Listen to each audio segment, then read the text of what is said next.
Capítulo 26, Palavra de Deus para o seu coração. Gênesis capítulo 26, um texto conhecido, mas tenho certeza que Deus tem algo sobrenatural para fazer aqui. Carla Costa, seja bem-vinda. Gênesis 26, verso 14, que diz assim: E tinha possessão de ovelhas, possessão de vacas e muita gente de serviço, de maneira que os filisteus o invejavam. E todos os poços que os servos de seu pai tinham cavado nos dias de Abraão, os filisteus entulharam e encheram de terra. Diz também Abimeleque a Isaque: aparta-te de nós, porque muito mais poderoso te tens feito do que nós.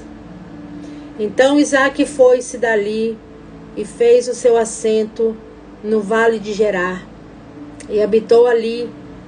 E tornou Isaque e cavou os poços de água que cavaram nos dias de Abraão e que os filisteus taparam depois da morte de Abraão. E chamou-os pelos nomes que chamara seu pai. Verso 20. E os pastores de Gerar porfiaram com os pastores de Isaque, dizendo: esta água é nossa. Por isso chamou o nome daquele poço Ezeque, porque contenderam com ele. Aqui está a tua palavra, Senhor. Fale conosco. Precisamos ouvir a tua voz. Espírito Santo, abre os ouvidos do teu povo para que haja mudança e transformação, para que eles saiam daqui revestidos da tua glória, e aqueles que olharem para eles vejam a tua glória e queiram servir esse Deus de glória. É muito interessante essa passagem, porque mostra que Isaque vai para esse lugar chamado Gerar. Gerar é a terra dos filisteus. Quem são os filisteus, irmã? Os filisteus são os inimigos de Deus. Gerar era o lugar aonde os filisteus habitavam. E aonde Isaque buscou uma saída no tempo de fome, no tempo de dificuldade, no tempo de crise, no tempo de uma grande fome. Ele vai para Gerar. E ali, nessa terra, ele está pensando em ir para o Egito. Ele está com o propósito de sair dali e ir para outro lugar.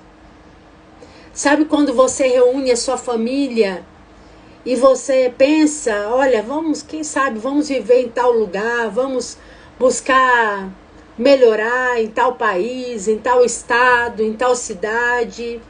Ele tinha esses pensamentos no coração, essas vontades no coração. Mas quando Deus viu que ele estava querendo ir para o Egito, Deus aparece para Isaque e diz: fique. Permaneça nesse lugar, porque eu vou prosperar você aí. Aí aonde você está, em Gerar, eu vou te prosperar. Então Isaque, em obediência a Deus, permaneceu nesse lugar. Um lugar que estava seco, um lugar também que estava com dificuldade. Porém, a Bíblia diz que Deus fez ele semear. E ele colheu 100 vezes mais. Naquele mesmo ano, no mesmo ano onde Deus falou com ele e disse: fique, semeie nessa terra, porque eu serei contigo. A Bíblia diz que ele semeou naquela terra e colheu naquele mesmo ano 100 medidas. Ou seja, uma semente deu 100 frutos. Era uma colheita sobrenatural. Era uma colheita, não uma colheita natural, mas uma colheita sobrenatural. Uma colheita impossível aos olhos humanos, mas que Deus permitiu na vida de Isaac. Só que quando Isaac começou a prosperar, a Bíblia diz que os filisteus o invejaram. E olha como é algo assim, como eu posso dizer, usar a palavra. Se fosse uma expressão agora, que burrice. Os filisteus fazem uma burrice. Por inveja, eles começam a entulhar os poços de água. Eles estão vivendo um tempo difícil, eles estão vivendo um tempo de dificuldade, um tempo de seca, um tempo de fome, um tempo de prova. Mas a água está jorrando. Mas a água ainda está jorrando naquele lugar. E porque eles têm inveja, eles tapam as fontes e os poços. Eles entulham com terra. Eles paralisam a água.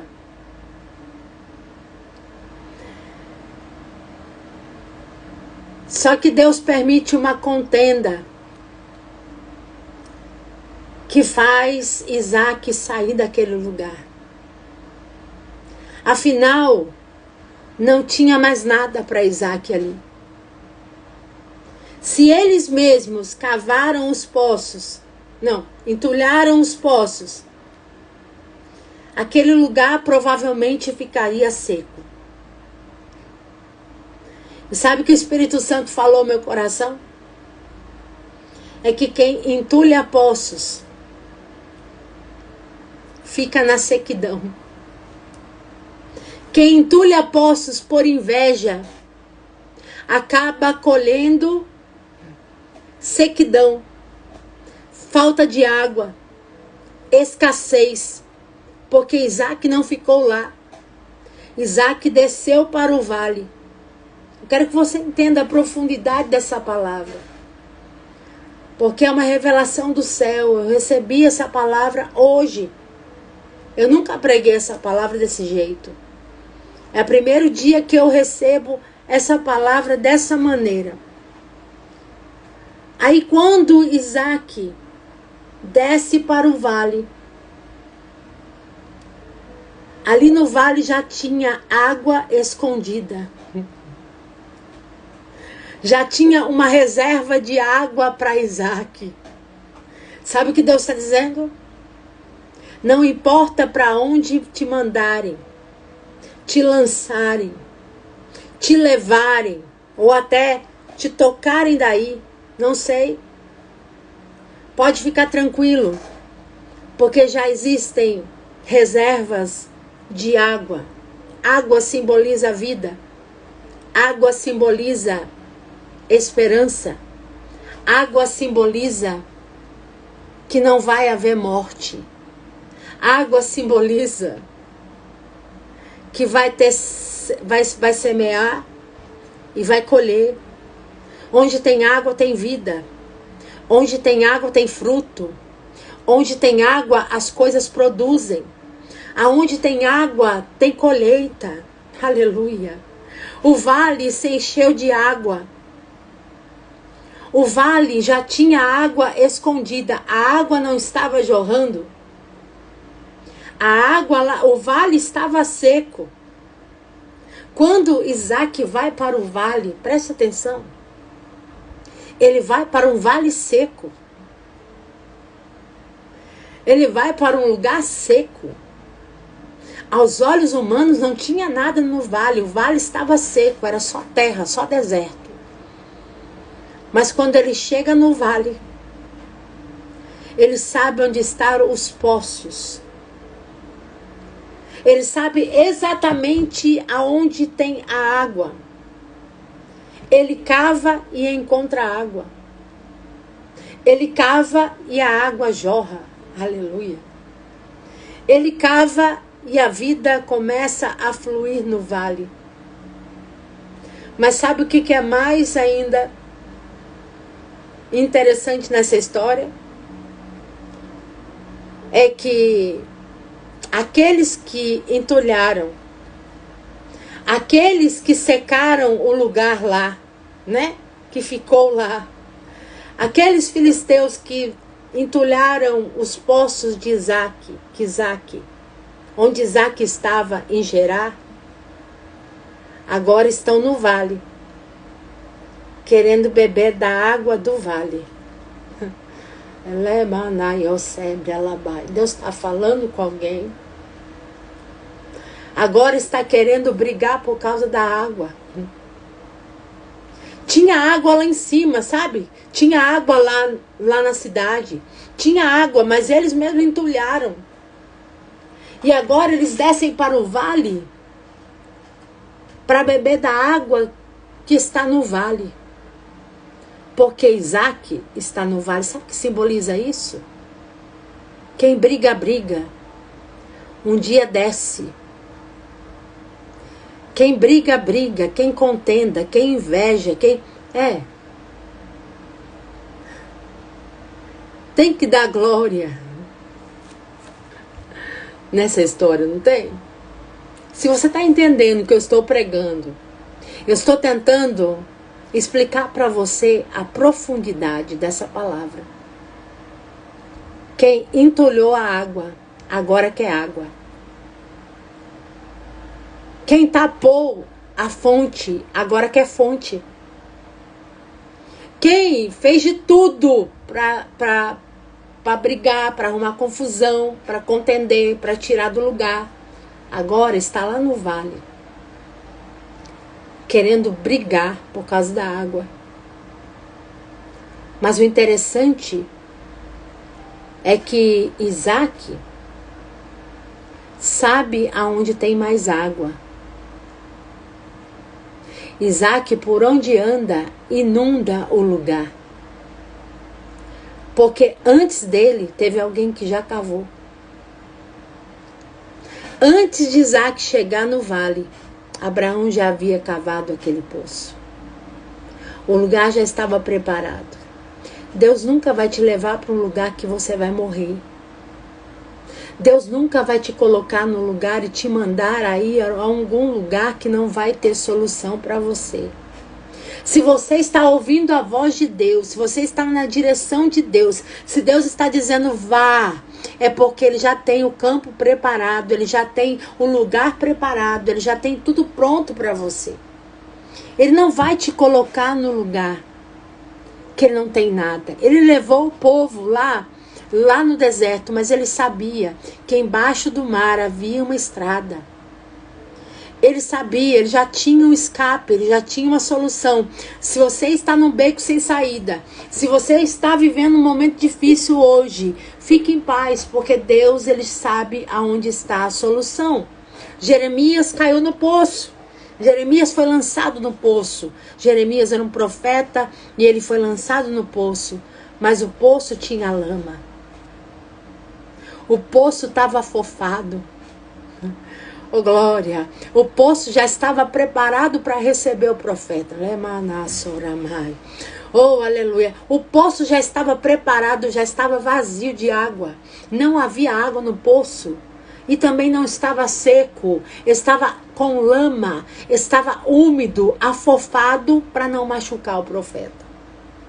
E melhor, tinha ainda um eunuco que estava preparado para falar com o rei a respeito de Jeremias e tirar ele do poço. Deus permite a luta, Deus permite a ferida, mas Ele sara.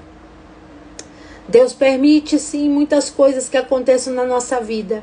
A minha vida não é uma maravilha, não é uma história de Alice no País das Maravilhas, apesar que até lá na Alice no País das Maravilhas tinha problema, né? Eu não é. mas tem solução. E eu quero pregar hoje para você. Tem solução. Tem poço. Tem água escondida. Tem provisão para a tua vida. Tem resposta de Deus chegando para a tua causa. Tem uma porta aberta que vai se abrir. Quer dizer, porta aberta que vai se abrir, né? Tem uma porta que vai se abrir. A porta, ela pode estar fechada, mas ela abre. E cria um novo ambiente. Você já reparou, se você entrar numa casa, você vê uma porta. Você não sabe o que tem lá dentro. Só o dono da casa sabe. O dono da casa sabe se é uma sala, se é uma copa, se é uma mesa de um lugar de descanso, uma sala de estar. Ele sabe o que tem ali atrás da porta, você não. E Deus está falando aqui. Eu sei. Eu tenho preparado. E o que eu tenho preparado é surpresa. O que eu tenho preparado não é à vista. Não é o que você vê, não é o que você contempla com seus olhos, não é o que você enxerga. O que eu tenho preparado é surpresa. É uma porta que está fechada, mas que vai abrir. É um lugar que está... Esses dias eu preguei sobre isso. Nós estamos numa rodovia e nós vamos na rodovia. E de repente nós chegamos aonde? Num retorno. Às vezes nós estamos numa rodovia e nós estamos andando ali, mas de repente existe uma nova rodovia.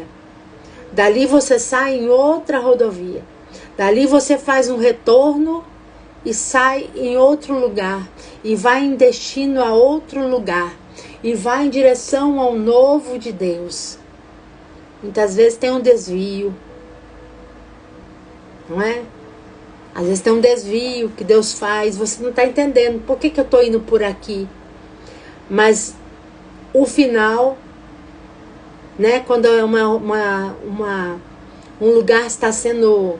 Vamos colocar assim, está sendo... Estão trabalhando ali. Tem uns homens trabalhando em um lugar. O que acontece? Você não vai passar para lá. Daí tem uma plaquinha assim, desvio.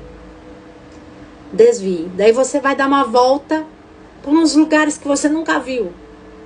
Quem sabe você nunca entrou por aquela ruazinha. E você vai passar por aquela ruazinha, vai fazer uns desvios, vai fazer uns caminhos diferentes. Mas qual que é o final? Você vai sair no acesso à direção do que você estava andando. Foi só um desvio. Foi só um desvio para te guardar do perigo. Porque estava perigoso cair o asfalto. Estava perigoso passar por ali. Deus sabe onde está o perigo. Deus sabe onde tem um alerta. Deus sabe aonde tem uma víbora à espreita, te esperando, na beira do caminho. Ele sabe. Quantos de nós já passamos por víbora e nem sabemos, né? Quantos de nós já fomos desviando o caminho e nem percebemos a víbora ali de olho em você, olhando para você, querendo te pegar? Só que Jeová chegou e falou assim, ó, vamos pro outro lado, vamos atravessar a rua, vou te levar por outro caminho, desvia desse lugar, desvia desse lugar. Eita, Deus está falando aqui. A paz a todos que estão chegando aí, Deus abençoe sua vida. Amém? Deus está trabalhando. Ele vê o perigo. Ele vê o tropeço. Na Bíblia tem escrito assim que foi construída umas cidades de refúgio. Eu não vou saber direito falar para você aonde está escrito, mas procura aí. cidade de refúgio. Algumas cidades, se eu não me engano, foi 5 cidades, foram separadas como cidade de refúgio. Para que era a cidade de refúgio? Por exemplo, alguém brigou com... 2 homens brigam. E acontece então um acidente. E aquele homem, sem querer, por defesa, ele se defende e ele acaba empurrando o homem. E o homem cai. E morre. Bate a cabeça e morre. Não foi a intenção dele matar. Não foi a intenção dele fazer o mal. Foi uma defesa, um empurrão mais forte, ele caiu, machucou e foi. E aí, para essas pessoas, porque daí alguns iam perseguir para matar o homicida. Então Deus criou essa cidade para que aqueles que fizeram algo, cometeram algo, que não foi por querer, eles fujam. E eles corriam até essa cidade. E lá naquela cidade era aberto as portas dela. E ele entrava ali dentro para ali ele ser julgado. E ele não saía mais de lá. Para que ninguém viesse matá-lo. Ou para que alguém viesse machucá-lo. Então Deus guardava. E no caminho dessas cidades, não podia ter nenhum galho, nenhum tropeço, não podia ter nada, não podia ter um buraco, não podia ter nada que não desse tempo daquela pessoa correr até a cidade. E o que acontecia então? Toda manhã, os levitas, eles iam e eles arrancavam, eles limpavam o caminho. Eles andavam por aquele caminho, por aquela estrada, e eles iam limpando o caminho. Todos os dias para ver se não tinha nada que fosse atrapalhar aquele homem, ou aquela mulher, ou aquele jovem, aquela jovem, de correr até a cidade de refúgio. Sabe o que Deus está dizendo nessa tarde? Ele já limpou o caminho para você. Aleluia. Você já tem um caminho liso, amplo, sem tropeço, sem perigo. Tem um caminho reto. Tem um caminho para você ganhar velocidade. Tem um caminho para você correr e entrar na cidade de refúgio. Deus está dizendo: se esconda no esconderijo do Altíssimo. Essa tarde o Senhor está guardando. Essa tarde, nesse dia, o Senhor está te guardando debaixo do esconderijo do Altíssimo, na cidade de refúgio. Corra, corra. Faça como Jó, né? Jó não, Ló. Eu tô ruim, hein? Tô trocando os nomes.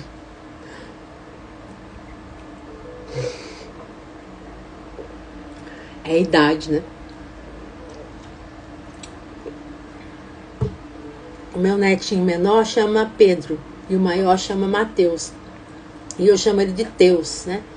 Deus. E eu falo, Deus. E o pequenininho fala, eu não sou Teus. Eu sou Pedro. Ele fica bravo com erra o nome dele. E eu erro os nomes, sabe? Oh, meu Deus. Glória.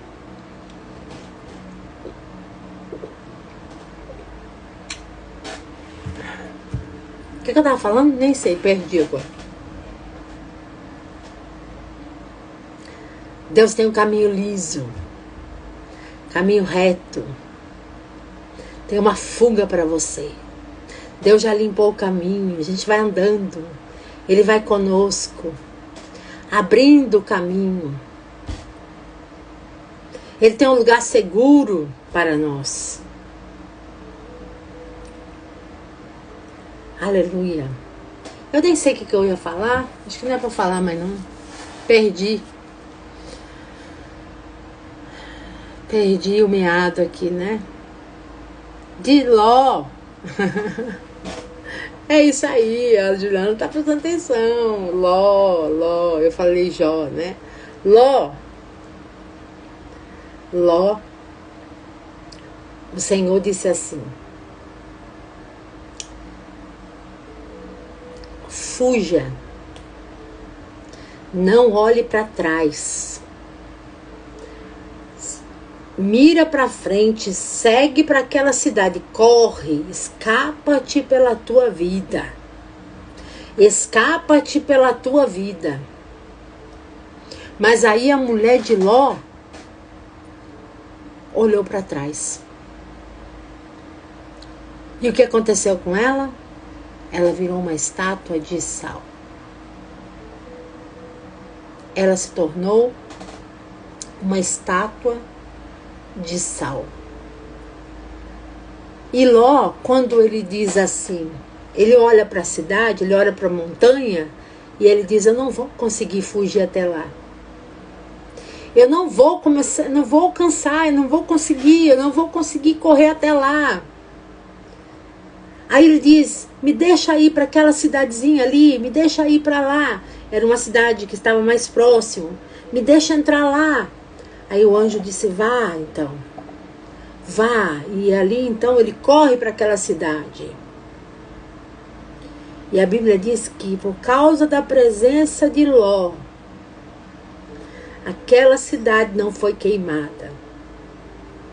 Porque Ló ficou ali. Aquela cidade também não foi queimada como Sodoma e Gomorra. Deus livrou aquela cidade. Deus livrou porque Ló entrou ali. Às vezes, irmãos, a nossa fraqueza, a nossa falta de força, a nossa parada, o nosso desânimo, a nossa canseira, fadiga, todos nós cansamos. E às vezes no cansaço é para Deus salvar. É Deus nos paralisando para entrar no coração de alguém. É Deus não deixando com que a gente siga para o alvo e pare numa cidade menor, mas para falar, para proteger alguém, para ser usado. Quem sabe Deus tem uma porta numa multinacional, Deus tem uma porta num novo país. Deus tem algo, tem sonhos maravilhosos, grandes para sua casa, para alguém da sua casa, para você. Mas às vezes você vai ter que parar numa cidadezinha. Vai ter que fazer uma paradinha, né? Uma paradinha ali. Uma parada breve. Mas que se você não para, não há vida. Aconteceu isso com Paulo. O navio de Paulo quebrou. Oh, eu estou sentindo Deus aqui. E ele teve que ir para uma ilha. Oh, glória a Jesus. Ele teve que ir para uma ilha pequena, uma ilha chamada Malta, com moradores bárbaros. Sabe o que é bárbaro? Homem rude, homem sem educação, homem que não tem nenhum estudo, homem bruto, homem pessoa que não tem sabedoria para nada. O bárbaro é gente que não vive em comunidade, sabe? E Paulo estudou na faculdade de Gamaliel, né? Mas ele teve que parar em Malta. Ele teve que ficar na ilha com bárbaros. E Deus está falando. Deus está dizendo para alguém. Deus está salvando, curando, libertando, fazendo grandes coisas aí nesse lugar pequeno. Não é o seu lugar de parada, não é o seu lugar de estadia, não é o seu lugar de morada, não é o seu lugar de estacionar, mas você está passando por aí. O destino de Paulo era Roma. O destino de Paulo era estar lá com o governador, né? Com gente importante. O destino de Paulo era próspero. Mas ele teve que passar por Malta. Malta foi lugar de sobrevivência. Só que depois de ele curar e ele fazer tudo o que ele tinha que fazer ali, Deus mandou um navio novo. Deus mandou um navio de luxo. Um navio de nome, um navio importante. Não foi um navio quebrado de presidiário, não. Foi um navio novo que chegou naquela ilha. E nada impediu aquele navio de chegar até ali. Os historiadores falam que aquela ilha era cheia de barranco, de barrancos, né? Então por isso que não tinha como o navio atracar e não quebrar. Não tinha como ele chegar ali. Por isso que aqueles homens ficavam ali abandonados, ficavam ali só barquinhos pequenos, só coisas pequenas que chegavam ali. Mas por causa da presença de Paulo na ilha, o navio grandão, famosão de nome, oh glória, chegou até ali, atracou naquele lugar. Deus é Deus do impossível. Deus é Deus do impossível. Recebe essa palavra. Deus é Deus do impossível. Ele fez aquele navio, né, chegar naquela ilha e levar a Paulo e todos aqueles homens que estavam com Paulo. O impossível vai acontecer. O impossível vai acontecer. Você crê? Você não vai ficar aí não, para sempre. Não. Deus tem uma missão. Deus tem sonhos. Deus tem projetos. Ele é aquele que coloca para se assentar no meio dos príncipes. Ele não mudou. Ele levanta do monturo e coloca para se assentar no meio dos príncipes. E nessa tarde ele está dizendo: vou fazer o impossível. Mas que você sai daí, você sai. Aleluia. Vai ter transporte. Escute isso. Vai ter transporte. Vai ter como chegar. Não do seu jeito, mas do jeito de Deus. Vamos orar, né? Pai, obrigada, Senhor, pela Tua palavra, por tudo que o Senhor falou nesse dia. Muito obrigada por essa tarde, por essas vidas que ficaram aqui comigo, Senhor. Muito obrigada. Muito obrigada, Senhor Jesus, por esses dias que nós temos, essas tardes maravilhosas, onde o Senhor está se revelando de uma maneira linda, Senhor. O Senhor é aquele que conhece cada coração, cada vida, cada problema, cada dificuldade. O Senhor é aquele que sabe a entrada e a saída, o levantar e o deitar de cada vida, de cada família representada neste lugar.